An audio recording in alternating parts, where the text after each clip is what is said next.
n'o bɛ chaîne kɔfɛbura u cunna Tokyo bi sɔgɔmada na donc match ye sinikɛnɛ kalo tile 22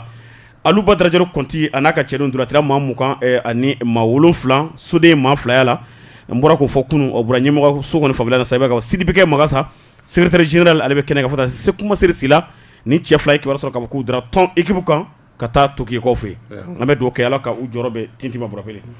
n'an bɔra yen an bɛ to basketball ko mun kɔnɔ Burani fɛnɛ tournoi international dɔ min bɛna daminɛ Mali kɔnɔ n'o ye tournoi amical international U18 a b'o de kofɔ a bɛ daminɛ an ka jamana kɔnɔ ni kalo in tile 23 k'a kuncɛ le 1er avril kɛnɛ kɔni ka sɛbɛn k'a fɔ Tunisie ale bɛ na Sénégal Mali Guinée Conakry ale ni Côte d'Ivoire olu bɛ ɲɔgɔn sɔrɔ a baaraw bɛɛ lajɛlen bɛ kɛ palais de sport la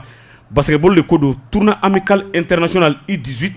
minnu tɛ tɛmɛ san 18 kan donc a baaraw bɛ daminɛ kalo in tile 23 o tɛ dimanche ye wa ou bien samedi de don mais e m'a précisé dɛ cɛ don wa muso cɛ ani muso a fila bɛɛ a fila bɛɛ voilà i b'a précisé tournoi de l'amitié internationale 18 filles et garçons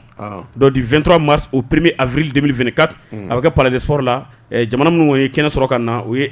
Côte d'Ivoire Guinée Conakry Sénégal Tunisie ka fara Mali yɛrɛ kan n'an bɔra yan an bɛna Sɛnɛ dɔrɔn bɔra an bɛ taa sport ma sigi yɔrɔ la an bɛ taa